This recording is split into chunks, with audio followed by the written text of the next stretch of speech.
এই দেখো, এখানে লিচুগুলো আমি ঝুলিয়ে রেখেছি, কারণ লিচুগুলো ব্যাগ এসে গেল। এর সাথে আমি দুটো জিন্স নিয়েছি হট প্যান্ট। হ্যালো সবাইকে, কেমন আছে সবাই? আশা করছি সবাই খুব ভালো আছে আর ঈশ্বরের আশীর্বাদে আমরাও ভালো আছি। তো সকাল থেকে আজকে ব্লগটা শুরু করলাম, আর সকাল থেকে খুবই গরম আজকে। তো সব কাজকর্ম সেরে নিয়ে একটু নুন চিনির জল, মানে গলাটা শুকিয়ে গেছে, তো শুধু জলটা খাবো না, নুন চিনি করে নিচ্ছি একটু, যাতে শরীরটা ঠান্ডা হয়। তো সেই জন্য নুন চিনি জলটা খেয়ে তারপর পুজোতে যাব।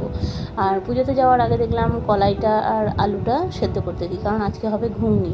আর মেয়ে যেহেতু ছুটি পড়ে গেছে, গ্রীষ্মের ছুটি, তো সকাল সকাল এখন টিফিনের যে ব্যাপারগুলো সেগুলো একটু ভালো করতে হচ্ছে, ও তো সব জিনিস খেতে চায় না, তো ঘুগনিটা পছন্দ করে, তো মুড়ি দিয়ে ঘুগনিটা খাওয়া যাবে বলে আমি ঘুগনিটা বানিয়ে তারপরে মানে ঘুগনিটা বসিয়ে যাব হচ্ছে পুজোতে। আর এখানে ঘুগনি মশলাটা কষিয়ে নিলাম, আর অল্প মশলা আমি রেখে দিলাম, সবটা অনেকটা বেটেছিলাম, একটু করে রেখে দিলাম, ওটা ফ্রিজে রেখে দেবো, আর বাকিটা আমি ঘুগনিতে দিয়ে দিলাম। তো এটাতে দিয়েছি হচ্ছে আদা রসুন পেঁয়াজ টমেটো কাঁচা লঙ্কা। আর এখানে ঘুগনির আলু আর কলাইটা আমি নুন হলুদ দিয়ে সেদ্ধ করে রেখেছিলাম, তো সেটাই দিয়ে দিলাম। একটু বসে বসে এটা হবে, মানে সিম করে বসিয়ে রাখবো একটুক্ষণ, তাহলে খুব সুন্দর মানে তাড়াতাড়ি হয়ে যাবে আর কি। আর ও গেছে বাজারে, ও এখন আসেনি, তো ঘুগনিটা বসিয়ে দিয়ে আমি আবার অন্য কাজ করব।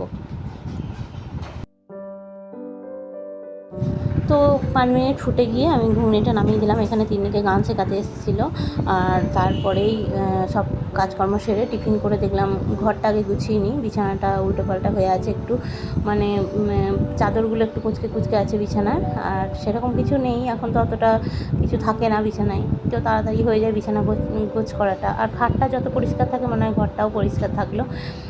আর বেড কভারটা যদি টান টান করে রাখা যায় তো ঘরটা মনে হয় খুবই পরিষ্কার আছে, আর একটু যদি গুটিয়ে যায় বা জড়ো জড়ো হয়ে যায় তো মনে হয় যেন ঘরটা অপরিষ্কার হয়ে আছে। এটা আমার মনে হয় আর কি, মানে বেডরুমের ক্ষেত্রে এটাই মনে হয় যে বিছানা যত পরিষ্কার পরিচ্ছন্ন থাকে মনে হয় ঘর গোছানো হয়ে আছে। তো ঘরটা আমি ভালো করে বেশ মানে বেড কভারটা বেশ ভালো করে গুছিয়ে নিলাম। আর এই বেড কভারটা চেঞ্জ করবো না, কারণ আমরা একটু বাইরে যাব, মানে বেড়াতে যাব, তো আবার তো এসে নতুন পাততে হবে, তো সেই জন্য আর এটাকে চেঞ্জ করছি না, এটা পরিষ্কারই আছে। এই কদিন আগেই মানে 2-1 দিন আগেই পাতা হয়েছে এটা বিছানায়।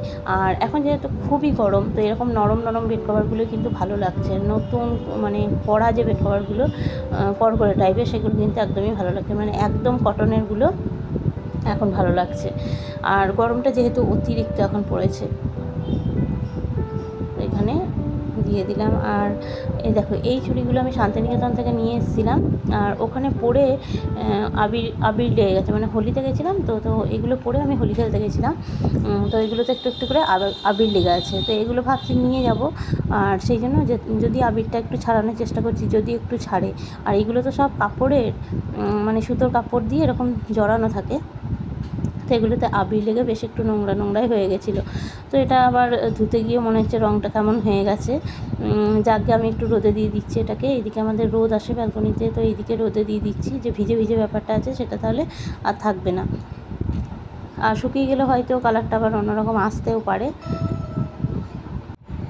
আর এরকম চুড়িগুলো শান্তিনিকেতনে অনেক অনেক অনেক বিক্রি হচ্ছিল অনেক, আর আমার এরকম 12টা আমি নিয়েছিলাম, তো বেশ অল্প টাকায় নিয়েছিল দাম। এখানে আমি দেখছিলাম এখানে একটা মেলাতে যে 2 পিসের দামই অনেক বলছিল, কিন্তু শান্তিনিকেতনে বেশ সস্তা ছিল চুড়িগুলো।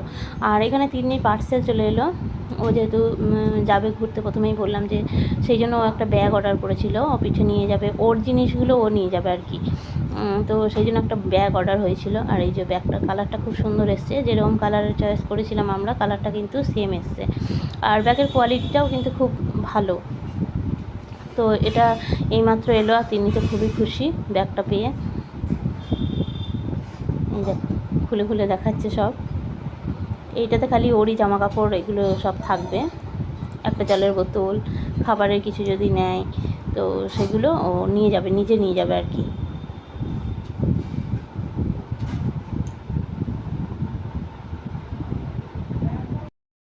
তারপর আবার বাবার সঙ্গে বাজারে গেছিলো কালকে, আর গিয়ে এই জুতো দুটো নিয়ে এসেছে। আগে যখন দার্জিলিং গেছিলাম আমরা তখন দুটো শুকনা হয়েছিল, কিন্তু ওর পা যেহেতু বেড়ে যাচ্ছে, বড় হয়ে যাচ্ছে, তো সেই জন্য এইগুলোকে আবার নিয়ে এলো কিনে। এই দেখো, এখানে লিচুগুলো আমি ঝুলিয়ে রেখেছি, কারণ লিচুগুলো নষ্ট হবে না। আমার মা, আমরা যখন ছোট ছিলাম, তো আমাদের বাড়িতে সবসময় এরকম মানে ঝুলিয়ে রেখে দিত লিচুগুলো, আর আমরা খালি ঘরে ঢুকতাম, বেরোতাম আর দেখতাম লিচুগুলোকে, আর খুবই লোভ লাগতো। একটা কথা বলি, আর সেটাই মনে পড়ে গেল বলে আরো ছিল, তিন্নি হাফ শেষ করে দিয়েছে, আরো অনেকগুলো ছিল এর মানে মধ্যে। ছিল, আমি ঘুরছি ফিরছি দেখা হচ্ছে আমি খেয়ে নিচ্ছি। হ্যাঁ, আর লিচুগুলো সত্যি খুব মিষ্টি, খুব মিষ্টি লিচুগুলো। জানলাটা দেবে না তো সকাল থেকে গরমের পরে আজকে দুপুর থেকে বেশ ভালো ওয়েদারটা করেছিল, আর এখন হচ্ছে বিকালবেলা। তো আমরা এখন এখানটায় দাঁড়িয়ে আছি, কারণ হচ্ছে বেশ ভালো লাগছে ব্যালকনিতে থাকতে আর কি। আর নিমকি নিয়ে এসেছিলো মা, তো সেই নিমকিগুলোই খাচ্ছিলাম আমি আর তিন্নি মিলে এখানে বারান্দায়। আর এখানে থাকতে থাকতে একটা দুর্ঘটনা ঘটে গেছিলো, সেটা তোমাদের বলছি একটু পরে। আর এখানে বছরকালীন একটা ট্রেন পাস হয়ে গেছে, এটা হচ্ছে অমৃত ভারত। অমৃত ভারত বলছে এটাকে, এটা হচ্ছে বন্দে ভারতের মতোই, কিন্তু অরেঞ্জ কালার বলে এর নামটাও চেঞ্জ বোধ হয়। আর এই দেখো মেঘটা দেখো কি সুন্দর লাগছে না দৃশ্যটা, বেশ ভালো লাগছিলো ব্যালকনিতে বসে থাকতে। কিন্তু হঠাৎ করে কোথাও কিছু নেই, একটা বজ্রপাত হয়েছিল এই টাইমে। আমি আর 3 ঘন্টায় বসেছিলাম, আর আমাদের ওই ওভারব্রিজের ওপরটাতে সেটটাতে একটা বজ্রপাত ঘটে গেছিলো, আর এত আওয়াজ, আমরা তো পুরো ঘাবড়ে গেছিলাম। তারপরেই আমরা ঘরে চলে এলাম ভয়েতে, আর ওখানে বসলাম না, যে আবার বাইরে বসলে যদি আবার কিছু হয়, মানে কোথাও কিছুই না, এমনি হঠাৎ করে বজ্রপাত হয়েছিল। আর ঘরে এসে আমরা এগুলো সব সিলেক্ট করতে লাগলাম, কী কী নিয়ে যাবো না নিয়ে যাবো। তো তিনি ব্রেসলেটগুলো আগে নিয়ে নিচ্ছিল ও হাতে পরার জন্য, এগুলো খুবই ভালোবাসে ও পড়তে। তো সেইগুলো আগে গোছানো হচ্ছিলো, আমাদের তো এখনও সেরকমভাবে কিছুই গোছগাছ করা হয়নি। তিনি ব্যাগটা খালিও গুছিয়েছে, আর সাজগোজের জিনিসগুলো এই বক্সটাতে ভরে নিচ্ছিল, কারণ তখন আর খুঁজে পাওয়া যায় না। তাই জন্য একটা বক্স ভরে আমি আর তিন্নি মিলে, মানে দুজনেরই আর কি, ক্লিপ গার্ডার ছোটো ছোটো জিনিসগুলো এই বক্সে ভরে তারপর নিয়ে যাবো। মানে যেখানে যাই একটা বক্স আমাদের সঙ্গে এইভাবেই যাই, যে সব কিছুই একটাতেই ভরে নিয়ে আমরা চলে যাই। তো এইটা হচ্ছে যাওয়ার জন্য বক্সটা রেডি হয়ে গেল। আর এখন একটু সন্ধ্যেবেলা, তো সন্ধ্যেবেলা রান্না করতে করতে রিলস বানিয়ে নিচ্ছিলাম, তো ফেসবুকে রিলসটা বানাচ্ছিলাম।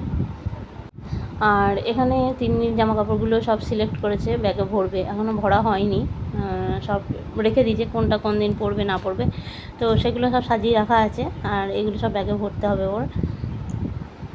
তো এগুলো হচ্ছে রাত্রে ওরটাও গোছানো হচ্ছিলো, আর আমাদেরগুলো এখনও গোছানো হয়নি, কিন্তু ও অফিস থেকে ফেরার পরে এগুলো সিলেক্ট করা হচ্ছিলো যে কোন দিন কোনটা পরে কোথায় যাবে না যাবে। তো এগুলো ছিল মেয়ের, এটা হচ্ছে ওর বাবার, সব একদম সেট করে রাখছিলো। আর নিচে যেগুলো পরে আছে এগুলো হচ্ছে আমার।